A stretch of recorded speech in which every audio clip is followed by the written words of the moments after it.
copy paste a very simple class. So I have this loan class out here. We don't really have to worry what is there in the loan class, but this loan class, what it does is, uh, if you give him a loan amount out here, like something bad in copy pasting. I copy pasted. So that is the loan class. Yeah, I copy pasted the extra curly bracket. So now this loan class, which we have out here, I hope that I won't get any exceptions. Okay. Day of the week. Yeah, it didn't have the reference. Okay. So this loan class out here, what it does is it just takes the name of the person. It takes a loan amount and it calculates the loan discount. So in other words, if you have a loan amount of 100, by default, there is a discount out here, which is of something 10. But let us say, if for some reason, you are, now this logic I just copy pasted from one of the banks actually. So in that bank, if let us say that you are trying to pay the loan amount on Sunday, you have some more discount out there, right? So that's what the logic is. So what I will do now here, I want to go and do a unit testing on this. So I'll first say, so that means that I have to test here two things.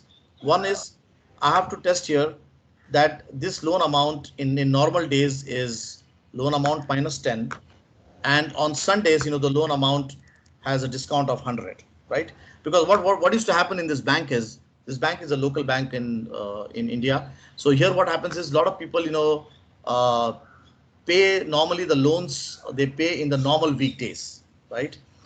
On the week on the holidays and Saturday and Sundays, they don't really get people to pay off the loans. Why? Because most of the loans, and why this behavior? Well, this behavior is because uh, in the normal weekends, what happens? First, it's a bank holiday. It's a holiday for the banks for Saturday and Sundays out here. But the banks want to encourage, saying that if you pay the amount on Saturday and Sunday online, we will give you more discount. So that's why this logic of the bank was like this, right? But the point here for the tester now is that one is on the normal weekdays, he has to test this logic, that does it deduct by 10, and on Sunday he has to test this logic, that does it deduct by 100, right? Okay, so I'll start writing my unit test case out here. So I'll say loan x is equal to new loan. So that's, and we can give this test case a name out here. We'll say that this is test normal days, right? So that's the test case. So now what I can do is I can say x dot, so my loan amount is, let's say, 1,000, right? So uh, now the way to check, if your test case passes or not, we have the syntaxes of the MS unit test, like assert.r equal, assert.r not equal. So I'll say here that, okay, when I go and calculate the loan amount of this method, right? For normal days, it will be 1,000 minus 10. So it should be 990. Now, definitely, as a good practice, you shouldn't be hard coding these values out here, right? But for now, we can just hard code it. But definitely these values should be more data driven. It should come from a CSV file and so on. And in this MS unit test, there is a way by which you can go and you can pass here properties, by wherein you can go and you can pass test data as well. From the test method, you can pass the test data as well, right? But for now, let us try to keep it simple. So very simple test case. I'm passing him 1,000. I want to go and test this logic which is out here, right? Now, in order to go and run this test case, you have to go and click on the test explorer out here. So you have something here called as a test explorer.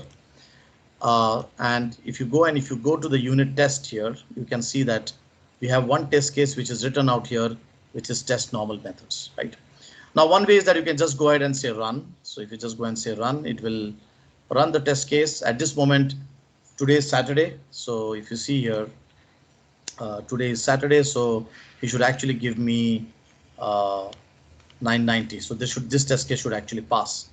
So you can see everything is green out here and the test case has passed, right? If you want to go and debug the test case, you can always put a debug point out here and say test explorer and debug. So that will actually go and debug the test case, and it will actually tell you how the logic is running, right? So there it is. You can see now it goes. It tells me that this is the way the calculate function is getting invoked. And because today it is not Sunday, so this logic does not get invoked, right? And it just goes and gives me the loan amount discount, and it is passed, right? So this is a very, very basic thought process of doing unit testing using MS unit test. Okay, so simple. You create a unit test project, you figure out which classes you want to go and test, right? And you write your test case. But now, normally when you're doing such kind of unit testing, right, you will always come across scenarios where some of the code is unreachable to test. You want to test that code, but for some reason it is unreachable. For example, in this case now, if you see, in order to go and invoke this method out here, the current date has to be Sunday. The current week has to be Sunday.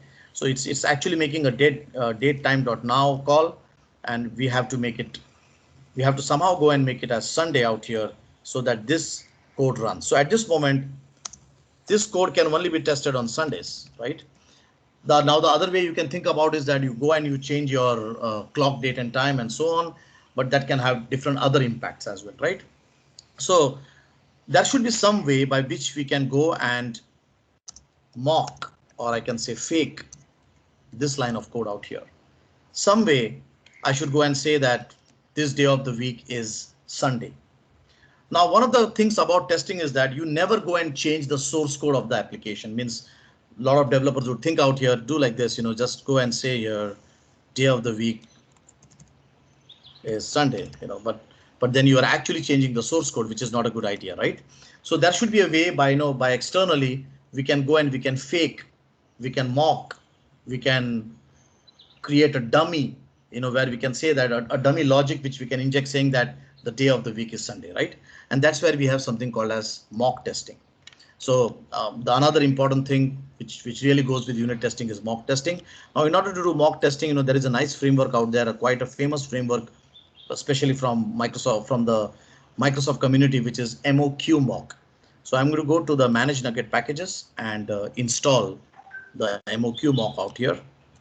So that is MOQ. So you can just go and search from the Nugget packages. Now remember that there are other mocking frameworks as well, so like you have the fakes from Microsoft, you have the moles, even from Telerik, there are other frameworks of unit testing.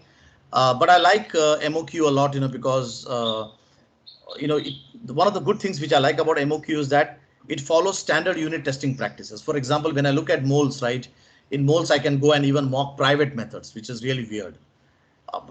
I know that people love to mock even private methods, but I think that is not the way of doing testing. So a lot of those there is a lot of philosophy also built around every of this unit testing framework. Some of the unit testing framework can really help you to rip off the whole class and replace with the whole class, right? So all of these unit testing frameworks which are out there, like we have Telerik, we have the Telerik mock testing framework, we have moles, we have fakes, and this MOQ mock, right? Everybody has a certain philosophy of how they do unit testing, but I like the philosophy of MOQ because it is very straightforward.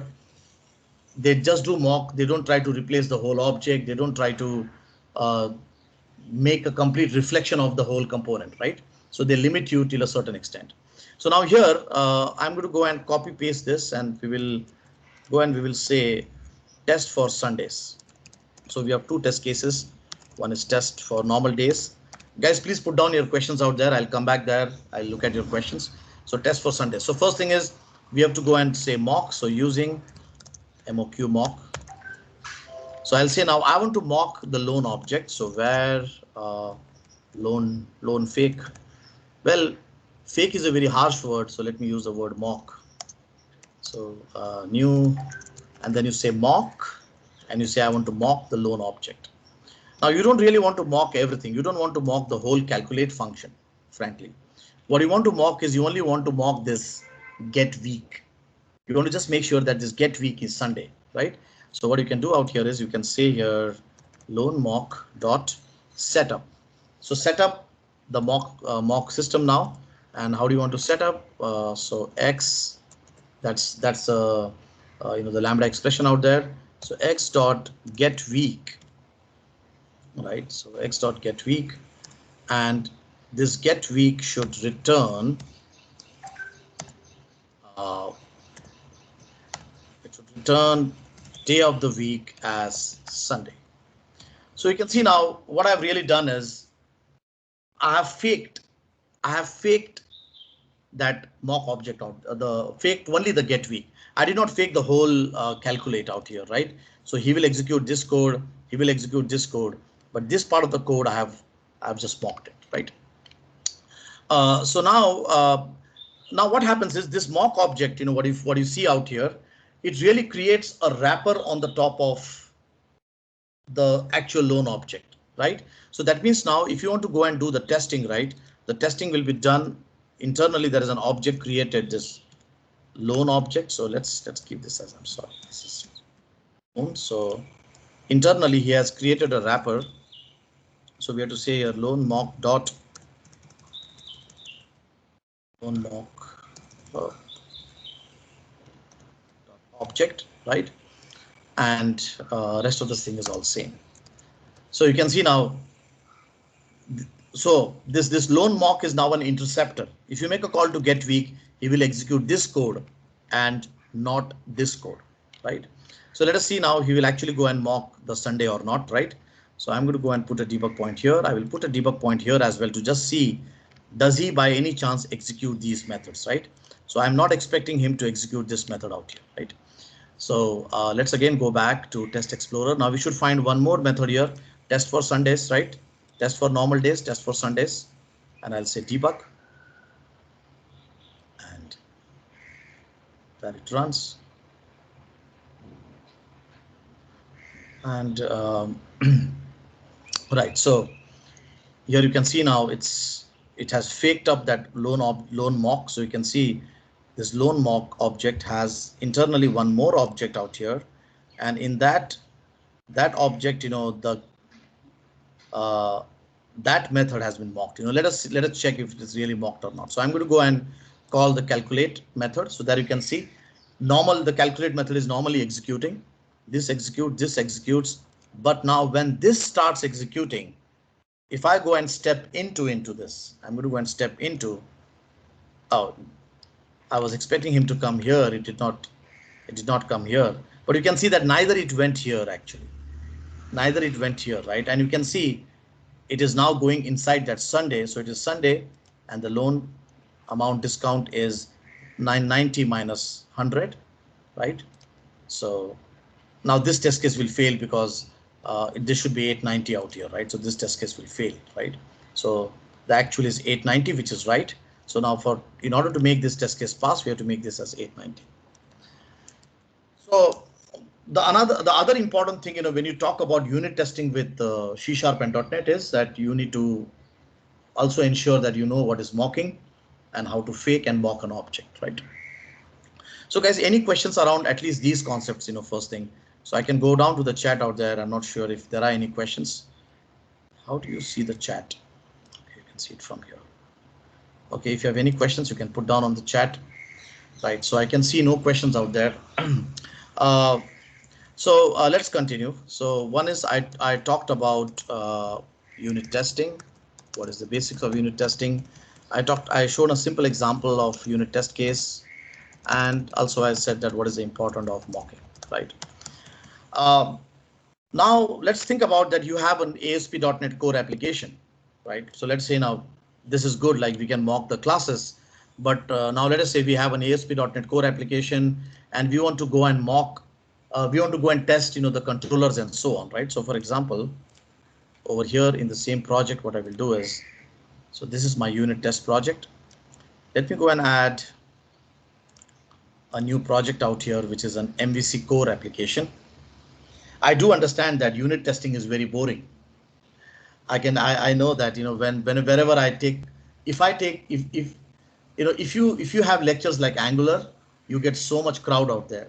But if you have lectures like unit testing, mock testing, no one is interested, right? And that's a sad part about a lot of companies out there, that no time and money is invested into unit testing. But believe me, think about it. If you write a unit test case, right, in just one right click, you say run, and almost all of your basic test case will be running. So if specifically if you're doing product-based applications, right, unit testing or automation testing is a must, right? So I know that when I take such webinars like, unit testing or something like around architecture, very less crowd you get, right? But when you take something like Angular or something like, something or those kind of things, it just gets crowded out there, right? So here it is, ASP.NET Core application I'm creating out here. Now in ASP.NET Core, what kind of testing we would like to do? So for example, if I invoke an action in ASP.NET Core, you would like to check view data, you would like to check session variables, you would like to check something which is more internal, right? So for example, here now, you can see that I have this home controller. Assume this is a home controller out here, and somebody goes and invokes this index function. So let us say this index function, I will give some value out here, and this value I am setting into a view data, assume. So it's getting set into the view data here, saying my value, and I want to just go and check that if this view data is set properly or not. So normally developers write here code which is like setting session variables, setting a cookie, view data, temp data, view bag, objects, like customer objects, supply. So you would like to go and invoke the action of the MVC controller, and you would like to just check that, okay, is the view data set properly? If he logged in, did he generate a JWT token? Did he set it to the cookie, right? So such kind of testing you'd like to do, right? So here it is, I have this index function, and I would like to check that whatever I pass in this index function, does it set to the view data called as my val, right? I'm hoping that everybody is knowing about MVC core. If you're not knowing about MVC core, just ping down, I can help you with some links out there to start with. Now, again, over here, the intention is that we don't want to run the whole application. We don't want to run the MVC application, start the server, and then load the Kestrel and load IIS. We just want to go and create an object of this home controller. And in a very lightweight way, we want to invoke this index action and just check it, just check the view data, right? So remember that unit testing is a white box testing. It does not load the whole unit. It does not load the whole application. It just takes a sample of the application and loads it. That makes unit testing very faster in terms of testing. It is quite faster as compared to your manual testing or integration testing, right? So now here, let me go and reference. So this is the unit test project. I will reference web application one. And so here, let us create one more method here, test index. So test MVC, I don't know, test MVC index, MVC, right? So first thing we have that web application one. So that is the namespace. So let's create an object of, let's import the namespace web application one. So here I'm going to go and say, okay, we have to create the object of the home controller. So now if you look at MVC core, right, MVC core completely depends on dependency injection. So you can see as soon as I said new home controller, you can see so many dependent objects out. At least one, I can see the logger object, which is there given by default. And you can have other objects here like your data access layer, your repositories, or some validation and so on, right? So again, like what you can do is, again, you can use the mock here. So very quickly, just to get rid of that, I can say mock logger, right? And new mock of iLogger. So if you see this type out here, this type is iLogger of home controller. Fine. So I'll just say create a fake object of iLogger of home controller, right?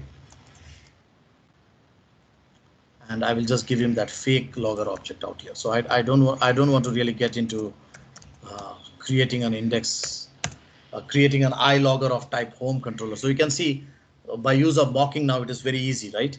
And then I'll say, okay, invoke the index, and let's try to pass him the value Shiv here, and let's try to get the response.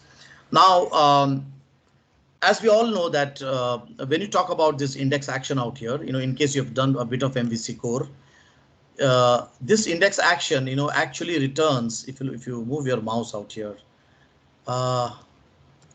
what happened to, why is the index seen as a struct? This is an action, isn't it? Yeah, it's an action result. You can see it's an action result. Now, this action results has various forms. It has view result, it has JSON result, right? And if you want to go and access the view data and temp data, you have to convert this action result to a view result, right? So what I'm going to do is I'm going to go and convert this to a view result out here. So just quickly sugar-coated syntaxes by Microsoft, view result. So there it is, right? Now I can say assert.r equal. I'm passing the value Shiv, and I'm expecting in the view data, I'm expecting this variable to be set as Shiv. There it is. You can see very simple way of doing unit testing on MVC controllers directly. Now, you can also do this on a web API as well. You can invoke a web API, pass him an object, right? So let us go and test this as well. So I'm going to go and build the project. So, and any questions you can go ahead, you can put down on the chat that relay and on the chat, and I'm more than happy to answer them. Yes, sir. We have one question from Suman Akimi. How can I mock more than one item? So if you want to mock more than one item, you have to actually create more mocks. For example, now here you can see this is the home controller. But let us say if I had something more out here, then you will, for instance, let's say I had one more logger out here, assume, then I will need to create one more mock. Let's say I had this date and time T. Let's say I want to mock the date and time, then I will create a mock of the date and time again. So I will create two items out there. So if you have more than one items, you will have to create mocks. Every mock is per logic, per object, or per function. So, okay, so here it is, guys. Let us go and run this, and then I'll again come back to questions. Test MVC, debug.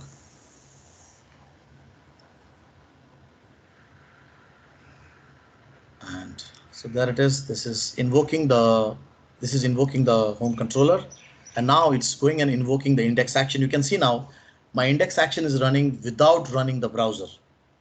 That's a very important part, right? And it sets the value, it gives it back here. And if I go and see this in the quick watch or add watch, I can just go and see this in the add watch, and I can see that value is Shiv, and I'm expecting Shiv definitely. So that should pass. So that's green out there, it's passed. So again, I think this is a very important point, that if you're talking about testing MVC5 or MVC core applications, unit testing, right? And remember, you can mock session objects, you can mock temp data, you can mock request, response, everything. So you invoke an action and you say you want to mock the complete repository, you want to mock entity framework, you want to mock the date and time. Now you can mock the whole .NET framework, right? So this mock with MVC testing, with MVC unit testing, really makes it a strong candidate, for a proper unit testing implementation in applications. So any questions on these 2-3 things which I've covered? Mock testing. Yes, sir. We have one more question. Can we create the global mock? So no need to repeat it, from Gabbar. Yeah, good name, Gabbar. Huh? So very quickly. So here it is. So yeah, what you can do is that you can actually create a factory, and that is very natural. I've seen in unit testing that they create a factory and they tell that, okay, like, because I can understand that again and again we need to go and write all this code out here. So what you can do is you can move all this into a factory, like, and you say that I'll give me a loan object, and so all this, you can centralize this object creation into one factory and do it. I would suggest not to create global objects, because what will happen is if you create a global object, for some reason you are doing assert.r equal here, and then you are doing assert.r equal somewhere else, you can get bad results. So I would suggest that create separate instances and create a factory out of it. So it must be, you can have a simple factory like this. I can say loan, right? Create, and just wrap it up into this, and something like this, return the loan mock, right? You can read more about factory pattern, which can really help you to organize your code out here. So here now I can say create, yeah. So that will make a more clean code, And second, this is the mock actually. So it's the mock of the loan. So there it is. But I would suggest to not to create global objects because it can have implications on other test cases. In case if your test case is running parallelly in a multi-threaded manner or something, the same object is shared, it can have issues. Yeah. Any other questions? Let me know. Yeah. Right. So now this is good, really. The white box testing and unit testing, people love it, right? But at the end of the day, developers have this thing in their mind saying that we really like this, but can we just go and do a UI testing and automation testing directly on the screen? So let's say I have an UI in Angular, I have a UI in JavaScript, or let's say Vue.js and so on. Can I write? Now the leading player into this kind of record and play, I will say, or automation testing is Selenium. I don't know if you've heard ever about Selenium, but Selenium uh, is a leading open source and a free framework out there where I can go and open up any application, I can record it, and I can execute it. But the problem with Selenium is that it cannot identify HTML elements properly. So the Selenium was made for the classic, like it's a very old framework, a very strong framework, right? But it was made for Windows application. I remember Java applets, and so from those kind of days, this Selenium is there. So it very nicely identifies the objects of Windows, WinForm and WPF, or must be even Java applications, right? But when it comes to HTML, right, it becomes a slight problem. And specifically when it comes to Angular and Vue.js, or let's say React.js, this Angular and React.js and Vue.js, they actually expose out objects. They are a binding framework. They expose out objects, right? So it does not really benefit, from that object. What do you call as the UI framework of Vue.js, and it means like if you look at Angular, right? Angular, uh, for instance, if you look at the UI of Angular, input type text. So what we do out here is we say ng model and we say customer.name. We write like this binding, right? We would love to get access of this customer object out here, and we would like to do testing on it, isn't it? And that's where on Selenium, there is something here called as Protractor. This Protractor is a wrapper on the top of Selenium. It takes all the benefits of the old classic Selenium, and it helps you to identify the HTML elements, right? So here is a simple Selenium code I have, sorry, a Protractor code I have. So first thing, uh, so you can see here, this sample application I have directly taken from the Protractor site. So I don't intend to write any kind of code here of Protractor today, the way I've done for MVC, right? Because of the time limitation. But you can see here, this is a simple Protractor demo out here of a calculator. So if I put here 12, let's say if I put here 12, and if I click on plus, what it does, it actually waits for some time. You can see it waits for some time, and then it shows 24. Then if I put 1, and if I say I want to do on a subtraction, so it goes and it does that, and it puts it in the history, right? Very simple calculator. And this calculator is made in JavaScript. It is made in simple HTML. And I want to go and open this calculator. I want this button should get clicked, and I want to go and check all of these results out here, right? So how does Protractor actually help in that case, right? So now first thing, if you want to go and install Protractor, so very quickly, you can just go and see the Protractor installation. So they have an official website, Protractor installation. So there it is, protractortest.org, right? So first thing, you will use node, you will use npm, I'll say rather, npm install the Protractor, and then you need to create two files. One is called as the spec file. This spec file is where your test cases are. And another one is a configuration file, which says that, what is the URL you want to test? Where are your test cases? So for example, this is the configuration file which says that my test cases are in spec. Now you must be wondering that why they have given such weird names called as spec. Why they can't give like test, right?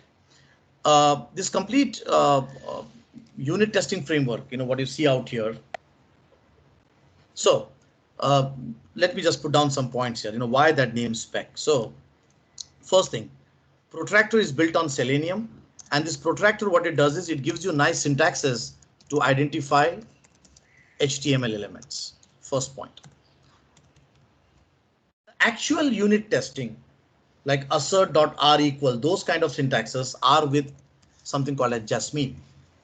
This Jasmine is a unit testing framework of JavaScript. So if you have any JavaScript function out there and you want to go and test it, then that is Jasmine. So this like how we have in C# like assert.r equal, in the same way in Jasmine we have expect. So if you go and if you see this test case out here, you will see here expect that when in the latest text box it should be equal to 9.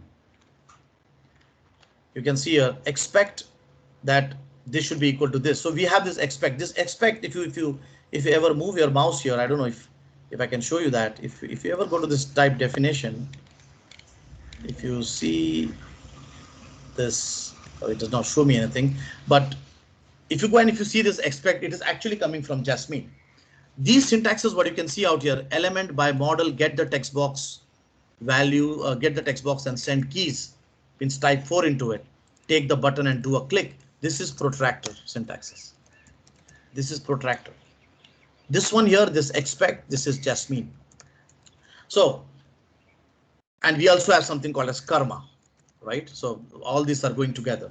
So this Protractor is a wrapper on the top of Selenium, which actually goes and does all that. Send keys, click a button, identify a div element, get the hold of the pop-up, get the hold of the alert, open a window, and so on. So that's all out here. This one out here, the actual assertions are done by Jasmine. There is something called as karma. This karma, what it does is it is a runner. It runs the test cases, right? So if you ever see, like if you ever do Angular or if you ever do React, right, you will always find it is a combination of these three people out there: Protractor, Jasmine, and karma, right? So now coming to that thing called a spec, why they have given the name as spec out here. So the spec and everything is actually coming from Jasmine. So what the Jasmine team has done is they have used something called as the BDD way of doing testing, business driven development. Business driven development means, look at the syntax out here. The syntax says describe it and then the test case. So in BDD, look at the business test case. So we say that describe when does your calculator passes. It passes when 1 plus 1 is equal to 2. It passes subtraction when 2 minus 2 is equal to 0. So you can see the format. We have a describe and we have an it, right? So that's what it is. This is describe and it should add two numbers. Again, you can have describe inside a describe. Describe, it should start with an empty memory. This is for testing the calculator's memory, right? So the way the syntax is organized is it is from the what you call the BDD approach, where we have describe and it, right? So you can say describe it, and what I want to do, I want to add two numbers, right? So if you want to add two numbers, first get hold of the first text box. You can see by model. That's what makes Protractor very attractive. By model means he can get hold of the Angular objects. He can get hold of the React objects, right? And so on. So I say by model first text box in the if you look at this thing out here, if I do on page source over here, you can see now this is Angular actually, and the ng model is first. So he can identify now this first out here, and he will say first get hold of this text box, right? And pass him the data, right? You can also use ID in case you are very like normally what happens in Angular as well. If you see complicated projects, the syntax can become very bad, right? So if you're really not comfortable with the ng model, just put ID for testing purpose, and that also should help you out, right? So he's saying that go and do the send keys out here and then click on the button. So if you see the button out here, you can see the ID here, go button, right? And he clicks on the go button, and then after that in the latest, so I think there is This is the latest is an expression of Angular.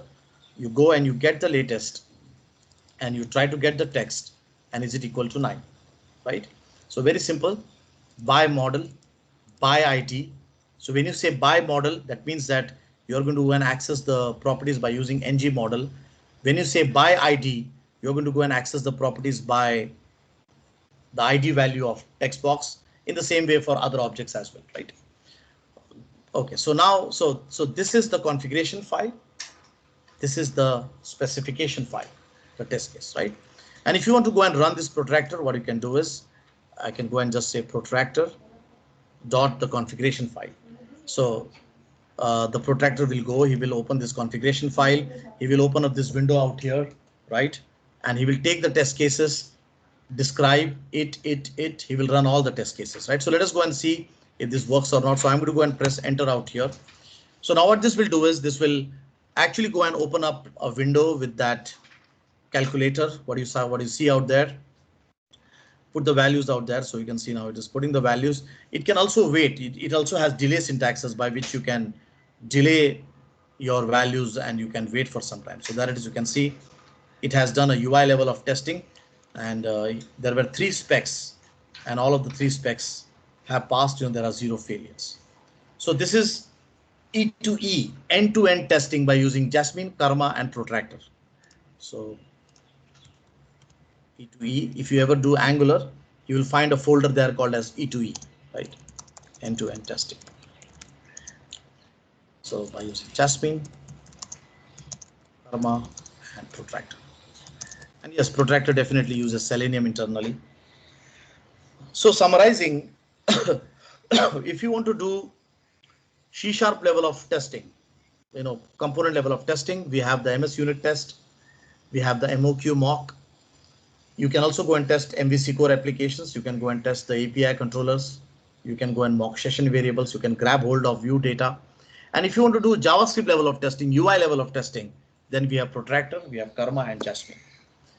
So guys, this was the summary of how the testing suite looks like, for a typical web application. So let me know any questions. If you have any questions, I can go and just see on the chat if there are any questions.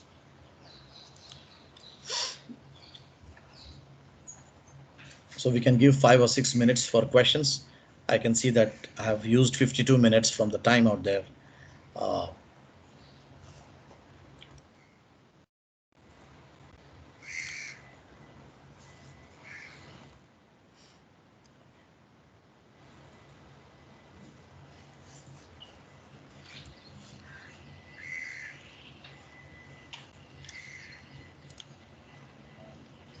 Okay, so I can see that there are no questions, Alok. So must be I can give the mic to you and.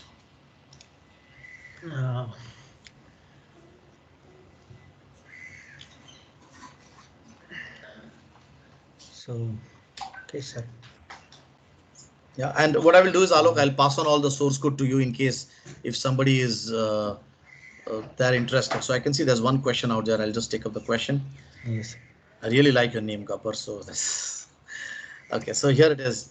How to set dynamic value in the drop down. So it's a very good question. So see, for dynamic value, let's now dynamic values, you can set it in the unit test project also. So we have here something called as the test data source. So very quickly, let me just Google it for you. So if you say unit testing with C#, right, we have something called as the test data. So you can pass the test data here by, you can see data driven unit test. This is a docs Microsoft site out here. So what you can do is in the test context, I'll just show you the, just the, the test, the site out here, and you can try to do it yourself. You can see this is a CSV file must be. You can put like first number, second number, and what is expected. And then what you can do is in the test context, you can go and you can put something like this. So there it is. You can see here.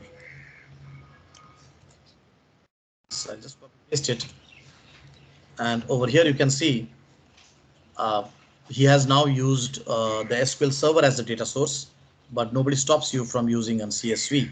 But if you use an CSV, ensure that this provider is of whatever is the provider for CSV, right? So that give it that, and then you can just start using like this. Access the first row, access the second row. Now please note, don't create your own data set or entity framework. Don't do that, because I have seen a lot of people, what they do is that they create their own again logic. Then who will test that logic, right? So I would suggest that to avoid writing any kind of your custom code here, try to use this test context because it is time tested. So if you again go and write some logic out here to fetch from a table, and if that logic fails, then what, right? So I would say that don't write any kind of custom coding to load your test data source. Also the same way for Selenium, for Protractor also, we have data driven test by using JSON. So you can use the JSON files, give it to Protractor, and Protractor can very well understand it. So that's the way you can make your test data driven. Okay, so very good question from Suman here. Yes, I actually skipped it. So let me paste the question out here for everyone. Do we need to use Selenium while using Protractor? I see no Selenium configured in your demo. Absolutely, very good question. So actually, if you see the Protractor installation out here, so you can see that this is the npm install Protractor. The Selenium gets installed as a part of the Protractor. So when you do this npm install out here, it actually becomes a part of the Protractor, right? And then when you actually go and run here, I did not show this step to you. I pre-configured before the class. So here you have to go and run the driver manager at the backend. So you see here at the backend, actually there was Selenium running. So here you have to go and fire this syntax here saying that web driver manager start. And this goes and starts the Selenium server. So this actually goes and starts the Selenium server. You can see that Selenium server is up and running. So now what happens is, and also if you remember the conf.js, it has, this is the Selenium server what is running out here. So if you go and if you see right out here, you have the Selenium server running, right? So what happens is from here, when these my model by ID by model is fired, they are actually fired to this Selenium server, and then the Selenium server fires ahead. So this is the URL, where all of the Selenium is there. So the first thing about the installation of Selenium, it gets installed by that simple npm install Protractor. That's a part of it, but you need to go and run the WebDriver manager to run the Protractor, the Selenium server at the backend. Yeah, so okay, a question from Kapil sir here. Let me just go and put down the question out there. Can we use unit testing for API? Absolutely, yes. That returns JSON files. So yeah, if it returns JSON is different, but if it is now going and creating a file somewhere, then you need to have an access to that file. You will need to have an access to that file. So if it is just going and returning JSON through the action result or view result, it is easy. But if let's say you invoke an action and then on the C drive there's some JSON file is created x.json, then your assert will be actually on this JSON file out here. So it's directly you can't access it, right? It's there on the web server. So can I attach Protractor? Let me take up this question from Suman here. Can I go and can I attach and use Protractor to an existing test project? Attach, I did not get it. So yeah, absolutely, you can attach to it. So actually, how the way people do Protractor is, Protractor will be a different project altogether, right? For example, I'll tell you. Here is a simple application.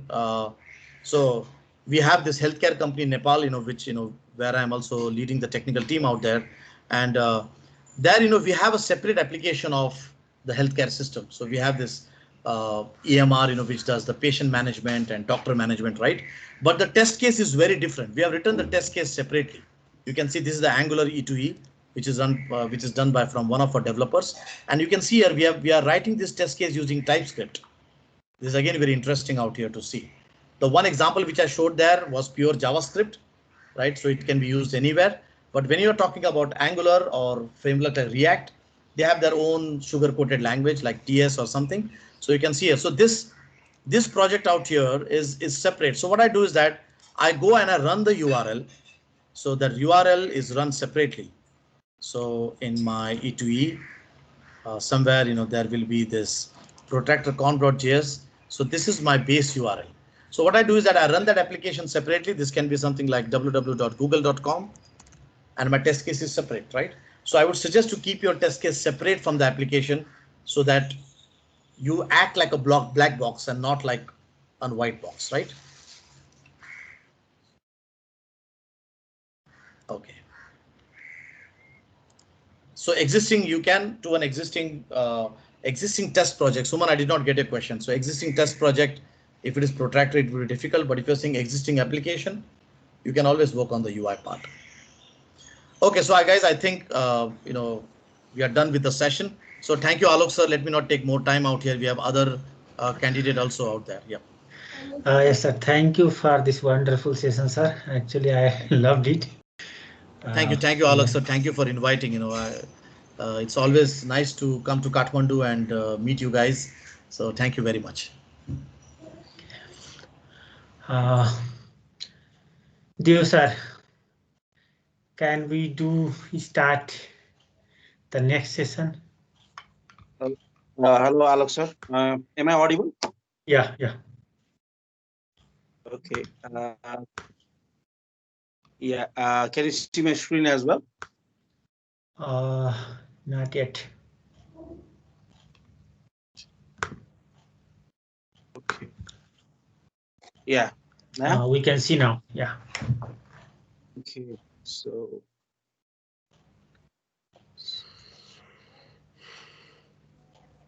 Yeah. First of all, I would also like to thank and congratulate Shiv sir for his wonderful presentation today, and it's always good to have him here, and it's pleasant to be sharing another session with him as well. So thank you, Shiv sir. Thanks, Devraj. I can see it's a wonderful topic you are taking. Thank you very much. Thank you, sir. And welcome attendees. Welcome community members from the SPNet community. My today's topic is about measuring the software performance. So the goal of today's session is to actually take a small library and demo it so that you can use this particular library in your projects as well. So today I'm not taking any big or complicated type of topic, but it is a small topic and a small library, but it is really helpful. So let's try to explore. Okay. Alex, sorry, am I like audible good? Am I being sounded fine? Yes, it's a very good sound. Yeah, go on. Okay, right.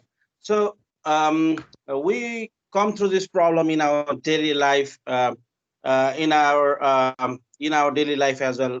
We go to uh, the fruit seller and then we try to make a decision among two apples, and we try to put it in our hand. We just roll it around and see that which apple is better than the, and try to find out which of the apple is better than the other. So this also happens in our programming and coding life as well. So for example, we go through different kind of sayings that okay, so which is faster between the dictionary and the hash table, or either the for loop is faster than the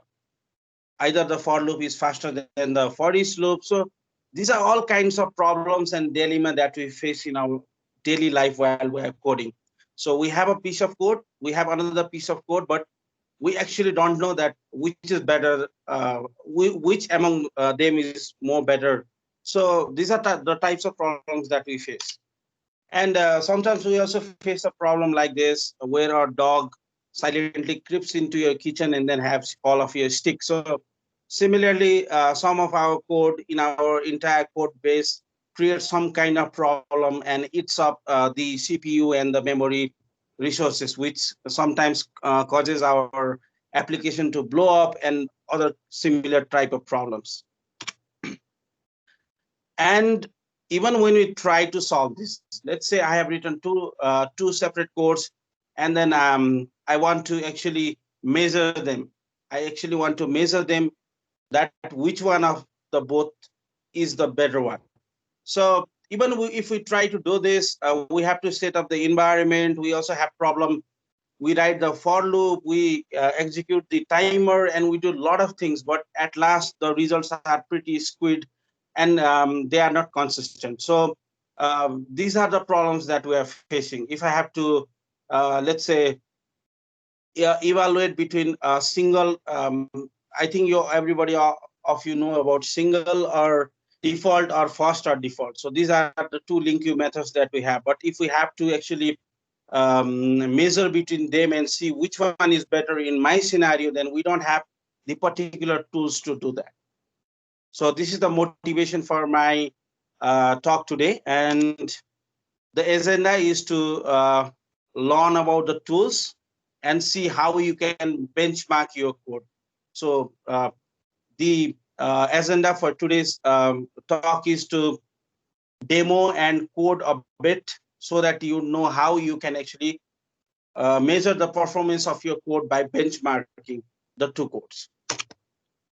And introduction of myself, my name is Raj Gautam, and I work in a company called CloudTie, and I have been building solutions for the last 10 years, and most of the time I have been involved within the .NET technology. So for the benchmarking, today we'll be using the library called benchmark.net. It's a small library that we have with some small features, but this is going to be, this is a very important type of library. Once we do the demo, you can see that. So maybe finally I will start moving to my demo. So I'll write a small snippet of course that can be understood by everybody, and try to show that, how it really works.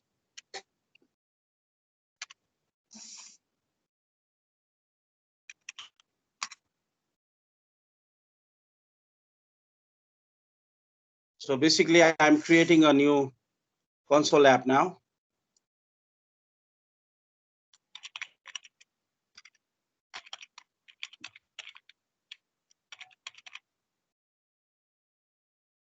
And if you happen to experience any problems regarding my audio, then please share it, because I'm using my mobile phone for the speaker and my desktop machine for sharing the screen. So if anybody do have a problem, then please.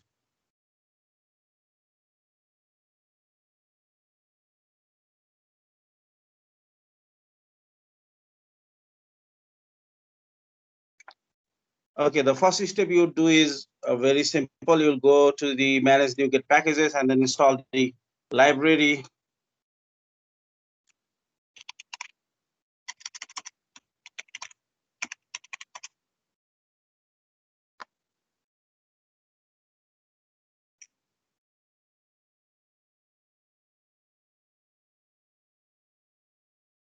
And one small thing that I would like to say is, please don't be, there is actually a confusion that you might use benchmark.net.core in a .NET Core project, but ignore this one. This is a deprecated library. You will have to use the benchmark.net. So when I was first using this, I was a bit confused and I had used the deprecated one. So please don't be confused about that.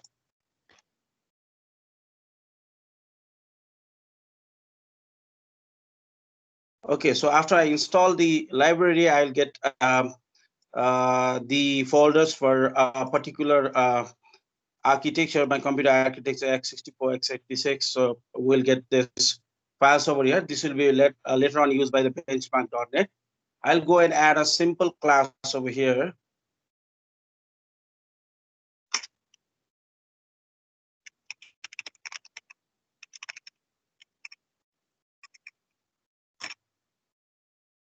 Okay, so for just for the sake of simplicity, let's try to write a code that would actually measure the performance between a for loop and a for each loop. So this is one simple question that comes every day in our life, and this question might differ. Sorry, the performance might differ according to your scenarios, but let's try to see how the benchmark.net would help you to actually measure the performance in terms of your own particular code. So I'll start with the coding.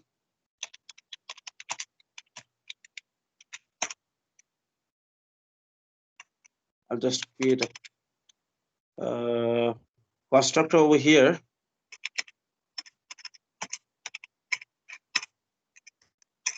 Okay, so what I'm going to do is I will fill in some data or dummy data, and the data would be like from 1 to 10 in a list, and I'll try to print it via the for loop, and the next via the for each loop. So I will try to write it.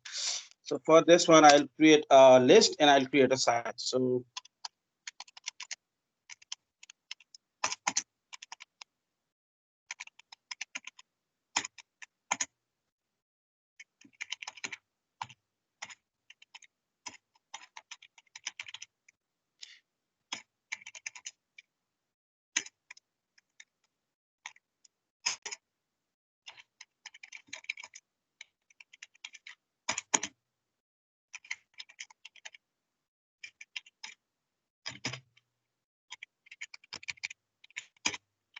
I'll have two different methods. One method for the for loop, and then another for the for each loop. So these are gonna return nothing.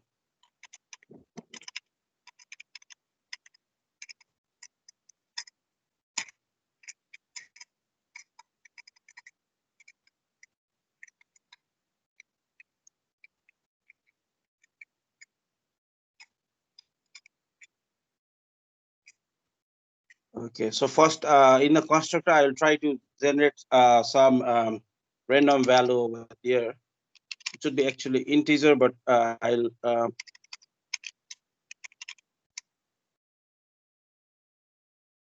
enumerable. What's this?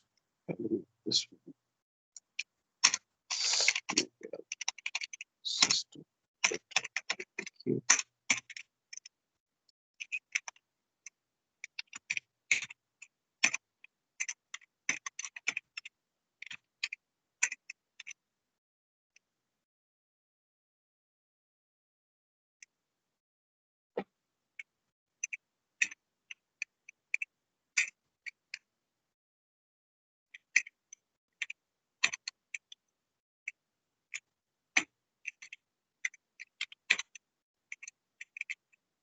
Wait, so this is gonna be probably X.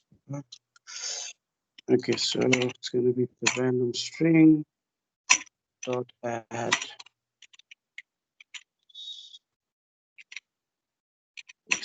string.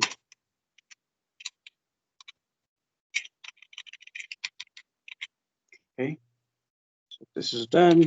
I'll write the loop over here. Goes to 0, size less than size. Let's do this.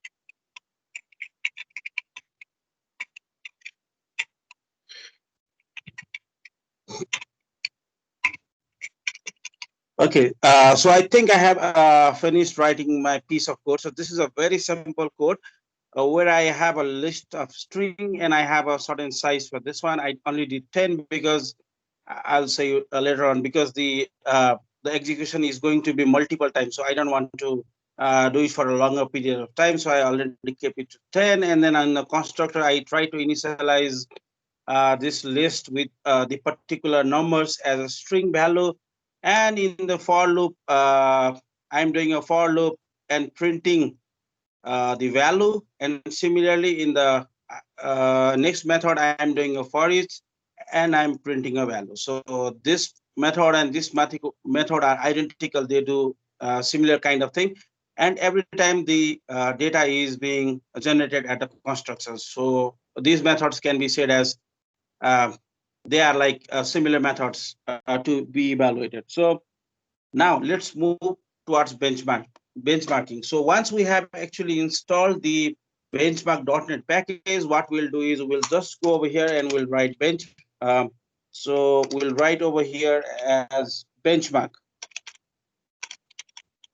I'm missing a library, so I'm going to add this one. Okay, so I'll go over here.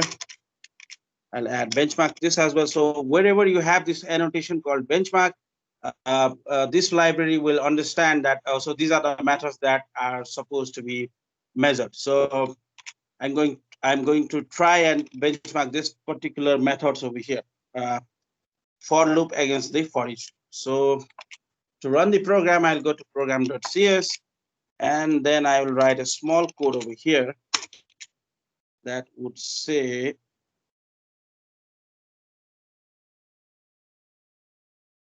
where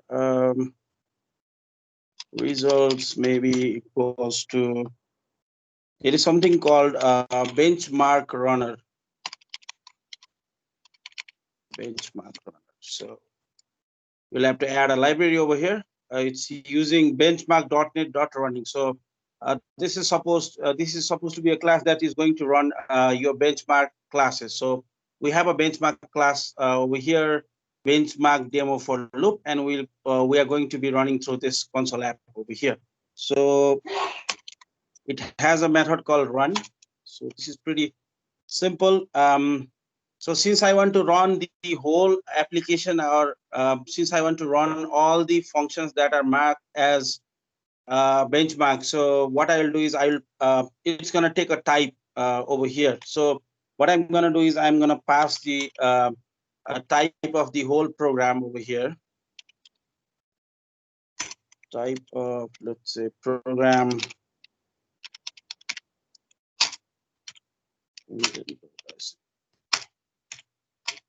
Okay, so basically I'm passing the whole DLL of the console application, so that whatever code that we write, and if it has a thing called benchmark or the data annotation called benchmark, then it will actually benchmark the application. So for this application to be tested, since the debug mode is generally slow, they carry different PDB files and different debugging information with them, stack trace and all those kind of things. So what we'll do is we'll build this program in a release mode so that our benchmarking will be more realistic. So I changed my mode to the release mode over here from the debug mode, and then I'll build this one.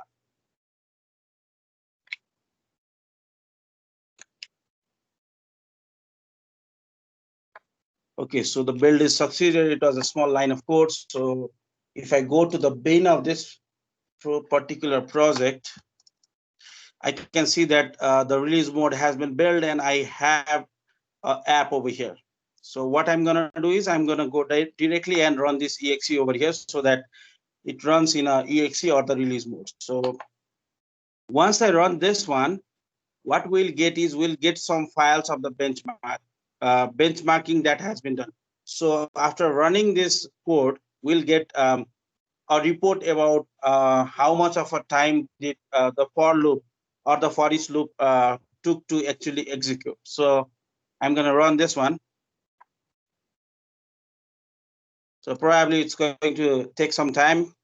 So in the meantime, let me say that how does this work? Actually, this evaluates the conditions before running and after running.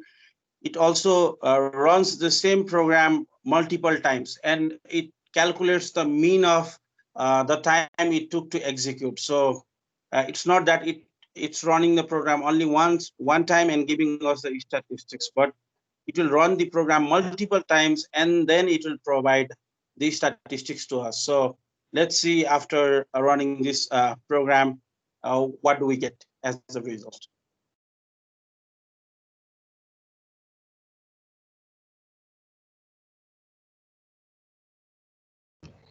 Dev sir तपाईँको screen चाहिँ loose भयो आयो बिचमा गइरहेको छ sir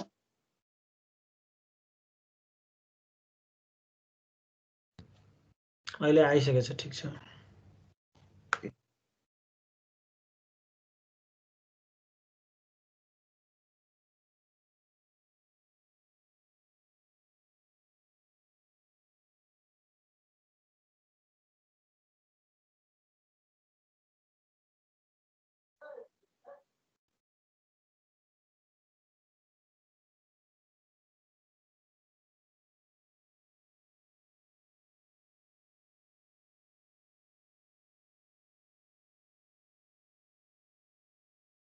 I'll just go back to the code while it's being running so that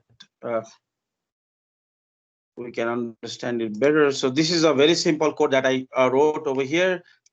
As you can see, I'm just printing the random values.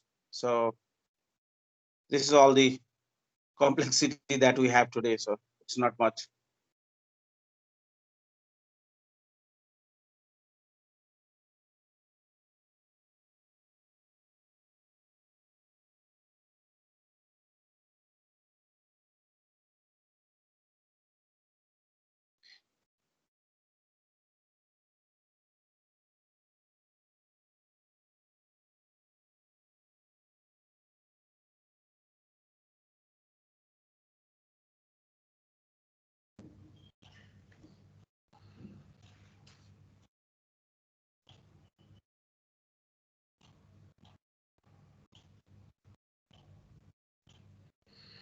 भइसकेछ जस्तो छ त्यो सर होइन हुँदैछ सर त्यो आफै क्लोज हुन्छ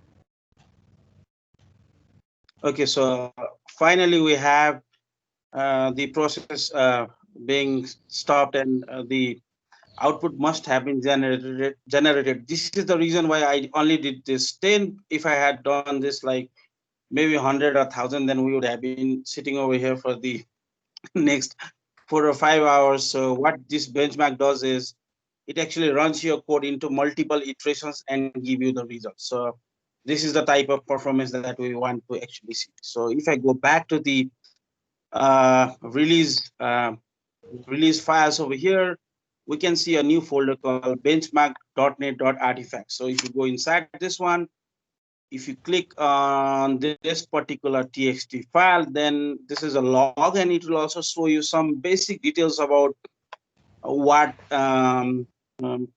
how the results are actually presented. So it will give you mean, it will give you error, it will give you standard deviation, and it will show MSEs for like a millisecond.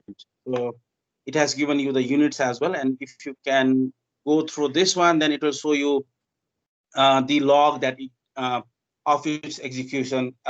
So it's not much of a use for us, but still to see, to catch the details about what the results are being shown, you can go over here and then look over here. So I'm going to go to the main result section. So this will actually create you a CSV file, and you'll have a web page a version of it as well. So I'll click on this web page version and see what's my result. So this shows that my for loop took about in the mean value of the execution was around 1.144 millisecond, and my for each loop seemed to be faster over here with like 1.109 milliseconds. So it will also show you the details of the machine, and if you go throughout the log, then you will also see it in more detail. So this is the main gist of the session that I'm trying to show today is how you can use a small tool like benchmark.net to actually find the performance between two particular codes, or making it talk in normal sense. So just like making the decision between two apples, you can make a decision between two particular codes. So you can write any of your code in a function. You can just put a benchmark attribute over here. You just need to run it. You just need to build it in a release mode, and then after you run it, you'll get the results in the HTML form. I'll show you the results once again. So it will also give you the error and the standard deviation. So if you त्यो sir screen छैन screen share गर्दैन हो र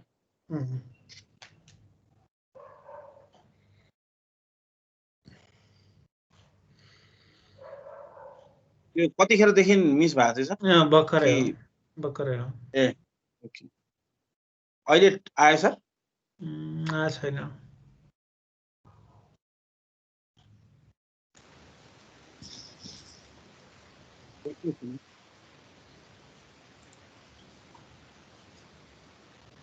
My Microsoft Teams seems स्टप गरेर फेरि start गरेर हुन्छ okay.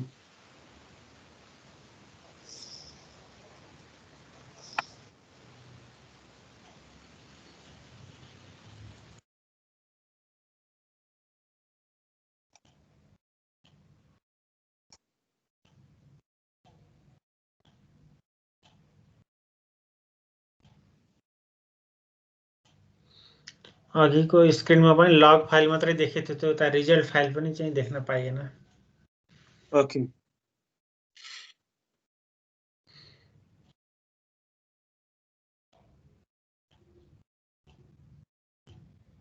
एकैछिन सर म आइहालेँ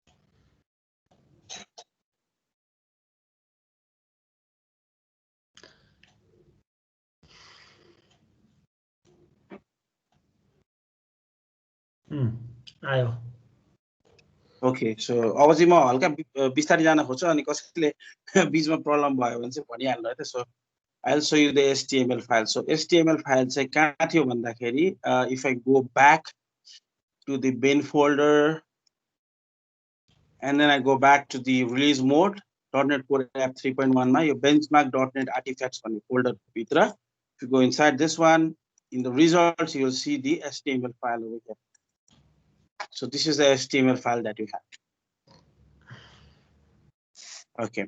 So अब अर्को एउटा बेन्चमार्कको कुरा भन्दाखेरि चाहिँ we have multiple tools like जस्तो ants memory profiler छ इन्टेलको पनि एउटा टुल छ त्यस्तै गरी JetBrains को पनि memory profiler tool छ so this tool is bit different than all those so this is basically about measuring two different codes for you so if you don't have this tool then what you have to do is you will have to run your code in a loop and then you will try to log in each results from each of the executions so there are so many things over there and you will also have to take care about finding the mean and also looking into the error percentage so यसमा चाहिँ कस्तो हुन्छ भन्दाखेरि जस्तो तपाईको program run भयो सधैँभरि 2 minute let's say तपाईको प्रोग्राम तपाईको कोड रन हुन 2 मिनेट लाग्छ रे तर if there is one particular execution जुन चाहिँ 8 मिनेट लाग्थ्यो रे अथवा suppose let's say one of the execution was done within like 0.2 seconds त्यस्तो खालको रिजल्ट आयो भने पनि this particular tool will actually ignore those त्यो आउटलायर्सहरुलाई पनि फ्याँकिदिएर चाहिँ अनि तपाईहरुलाई चाहिँ अलि मोर statistical data नै ल्याएर दिन्छ so it's better than reinventing your own आफै कोड लेखेर जम्मै चीजहरु गर्नु भन्दा चाहिँ यो चाहिँ मोर इजी र सजिलो हुन्छ so this is how it works यसले काम चाहिँ गर्ने भनेको यही नै हो अब यसको अलिकति म I will try to look into other features that it has to offer and I have some predefined codes in my machine that I will try to show. So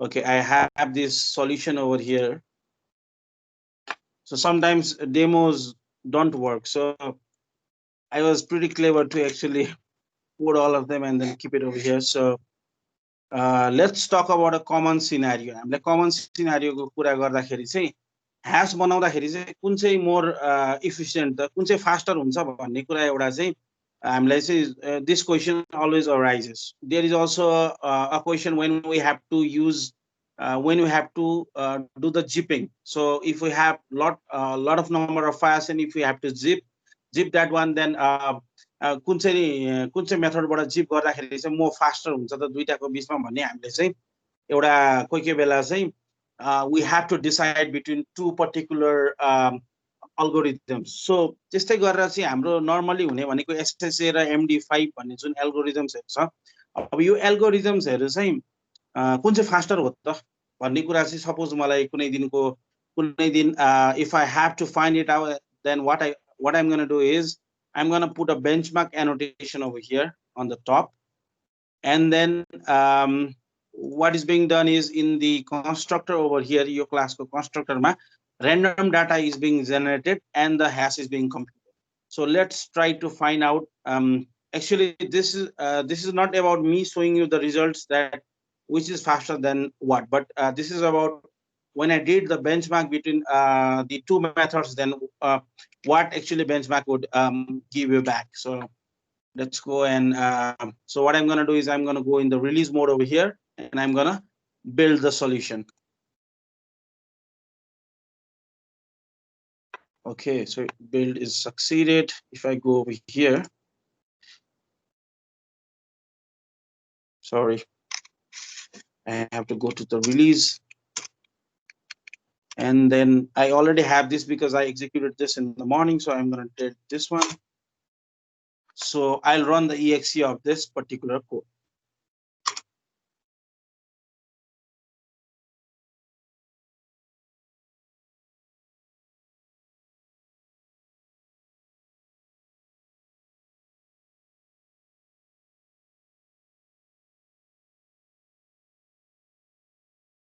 So once the program is finished, has finished executing, then it's gonna shut down on itself. So let's wait for a while to see what are the results.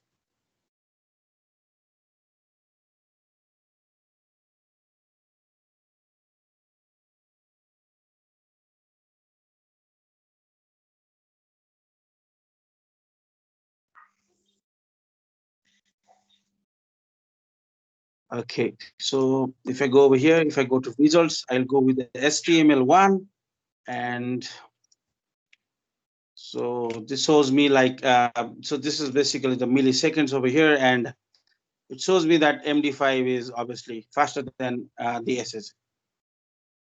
Okay, so this is one particular test that I have done. I will also show you more tests over here. So if I go to my another one, okay, so this one. So if somebody can answer in the chat, so over here, is single or default faster, or the first or default is faster? Which is faster among the two? Can anybody answer? I'll try to look through my chat window if I see any answers. Okay, so Gobber has reported as first default. Sarat Pakuril is also typing. So Sarat Sir has told this to be first default. Narayan Sir also has told to first default.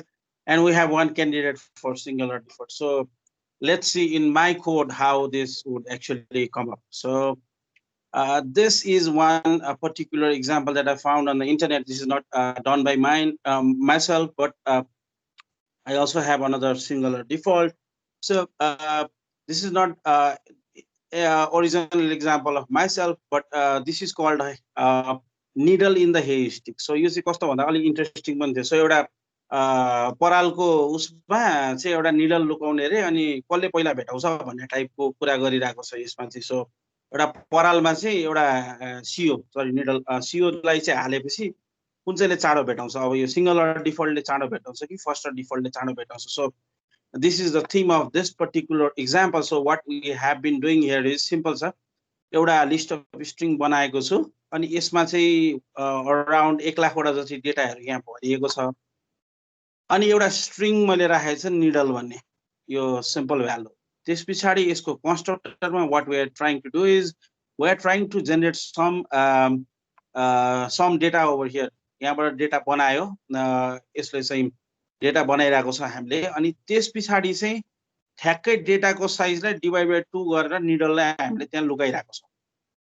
And then we are trying to find out if single or default gets that faster or first or default gets that faster. So अब के हुन्छ भन्दाखेरि if you have multiple classes in your particular solution and you have written benchmark भनेदेखि चाहिँ every class को benchmark चाहिँ उसले different गरिदिन्छ. So I don't have to change anything on my program.cs. मैले program.cs मा डल्लै प्रोग्राम चलाइदियो भने पनि what the benchmark.net is going to do is it will grab your class and then benchmark it one by one. So अहिले मैले के गरेको थिएँ अघिसम्म चाहिँ my code was all commented out and then I uncomment this one. So once I build this one and once I run this one, I'm supposed to be getting the result. So let's try to see कसको answer मिल्ने रहेछ. So I'll go to the release mode over here and then build solution. Okay, the build is succeeded. And then I'll go over here. I'll go to bin. I'll go to release mode just in case you delete गरिरहन्छ. So I'll run this again.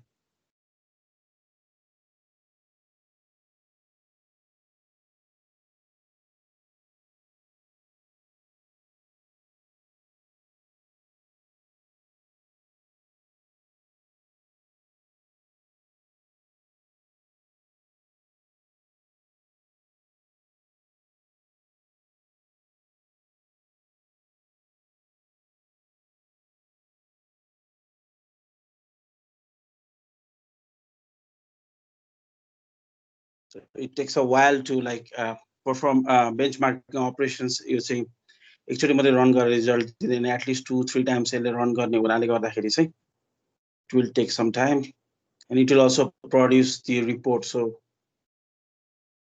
it's going to take some time to write those one.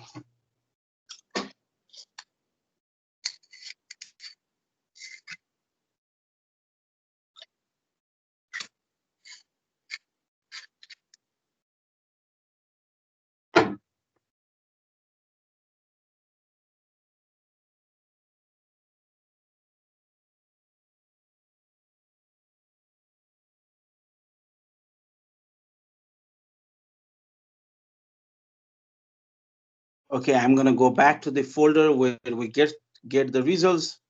I'm going to the results and then you'll get a different HTML file. So if I click on this one, so this is about my hashing methods. And if I go on the another HTML file, then this is going to be my link is single or default or first or default. So it looks like the first or default is executing faster on my cases. So I think we had most of the answer as first or default. So looks like on my scenario, the first or default is working faster. So any benchmark.net after particular code massive, you can see whether this or that is better. So this is a question that we even when I'm developing, I face it all the time. I study through the articles and see which is faster and why and all those kind of things, but I don't really do it myself. So from now onwards, if you have some confusion about the two codes that you write and you want to see which is better than the other ones, you can easily do that with the benchmark.net. So this is the reason why I found this library very, very handy.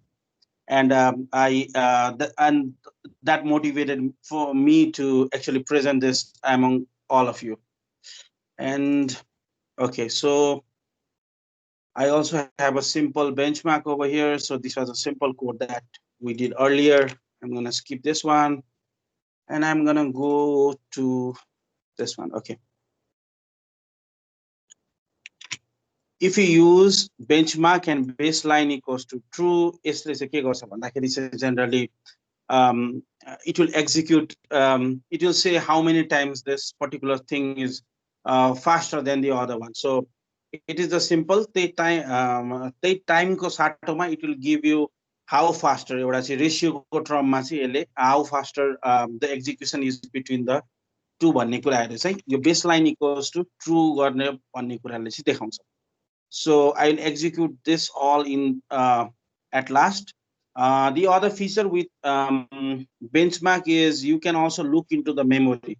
Memory so much here. I mean, so it doesn't provide you with lot of other things, but it will provide you with memory thing. So you can see how much of a memory was allocated in each particular method. After that, it also provides you some functionality with input. So actually, if you have, let's say, 10,000 of iterations of the same function, then it would actually segment you into, let's say, like first 200, last 200, those kind of things. So you can actually input those as well, so that you can see the performance of first 200 iterations, and then the other 800 iterations maybe. So it has those kind of features, but these features are very basic, not much, but I think it does the job, because it actually gave me the thing that I required. So I just wanted to evaluate my code between the two types of code that I have written. So it was successful to do that. So I think it's a very handy library.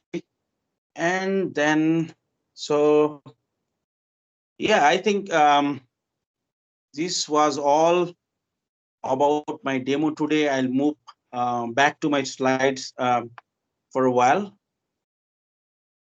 Okay, I'll build this one.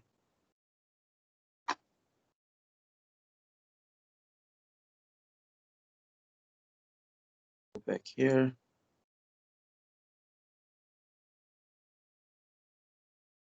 Sorry.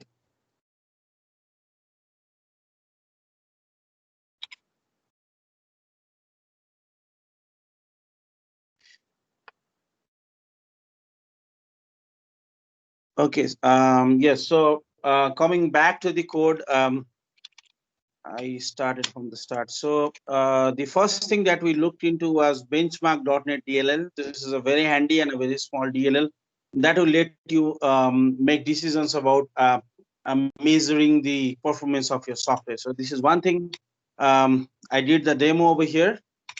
And the other thing that I would like to mention is something called app metric. So this will actually provide you with insights about your application metrics. So this is one very handy tool, but I couldn't demo it today because this was a bit longer process, and the app metric itself is a small. The app metric itself is a simpler way to is very simple to implement, but to see the results, actually we'll have to do many much configuration. So I skipped this part, but I'm keeping this in my slide because this is also one handy uh, library that we have. If I go over here and see,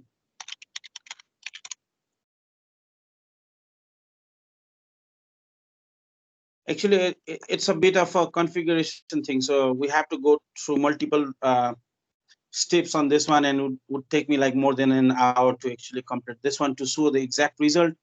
It's actually more on more descriptively written in the GitHub repo. So let's go to the GitHub repo. So you can get this code over here, and if you, I'll just say one thing. So if you just follow the basics over here, then you'll just get some endpoint in the MVC that will show you some kind of result. But if you want to see the exact result about what app metrics can do, then you will have to actually integrate this with something called Grafana that will provide you with a front end over here. So it also works with other libraries, with other one library. I forgot the name exactly, but if you want to see the complete result, then you'll have to integrate this with the Grafana. So that is the reason why I actually skipped this for my demo, because it would have um, required many configurations to be done. So, but I would still like to say that AppMetric is one of the AppMetrics is also one of the handy tool that you can use to monitor your performance and application. So it will show you endpoints. It will also show you results about your HTML thing. It will show you the errors and all other things. So this is one other thing that I would like to mention. And I think those were all the things that I had to present in this particular session. We'll go back to the code base and see the results that we got from the last modification that we made. In the meantime, if you have any questions, please let it know in the chat section.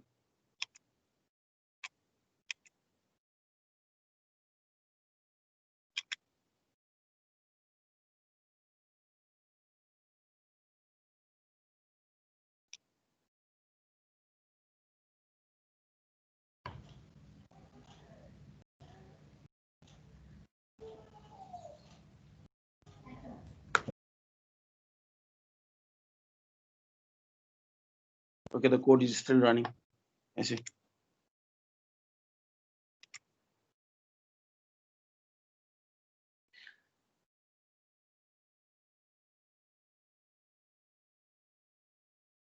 Okay, I think we don't have any questions, Alok sir, I guess. साथीहरुको के क्वेशनहरु छ भने सोधिहाल्नुस्। छैन अहिलेसम्म त। यो चाहिँ अझै run भइरहेछ। यो लास्टमा गरेको मैले एउटा कोडको चेन्ज चाहिँ के मात्रै थियो भन्दाखेरि basically I just did a baseline over here. Baseline equals to true भनेर लेखेको थिएँ। यो चाहिँ यो भन्दा त्यो कति फास्टर हुन्छ भन्ने टाइपले एउटा स्टार्ट चाहिँ देखाउँछ, अरु खासै फरक चाहिँ केही पनि छैन।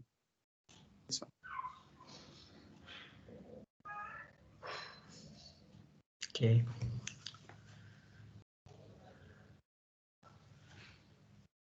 I think मैले सबै कुरा सायद बुझाएँ होला, अथवा मैले सबै कुरा बुझाइन होला। दुई मध्ये एक भयो, जे भए पनि क्वेशन नआउनु भन्ने।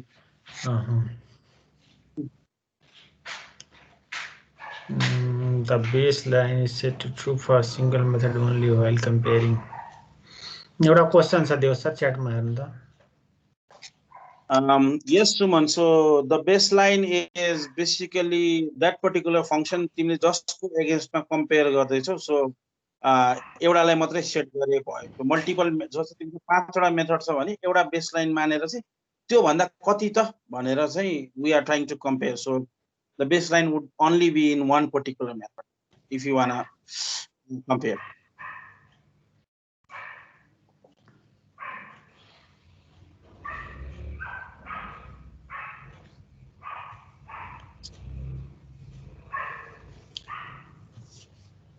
अनि यो स्लाइडको लिंकहरु त पछि कम्युनिटी पेजमा आइहाल्छ हैन देव sir?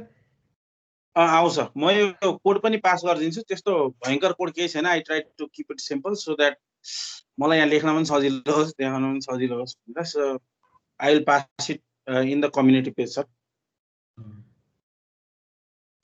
Okay.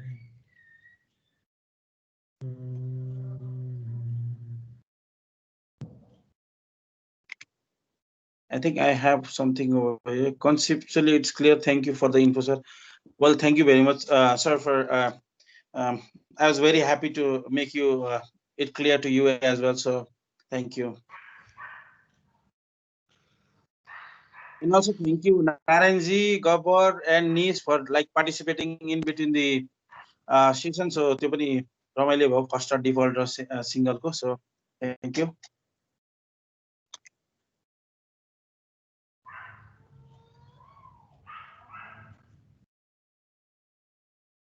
Okay, Alok sir, I think I will pass it to you.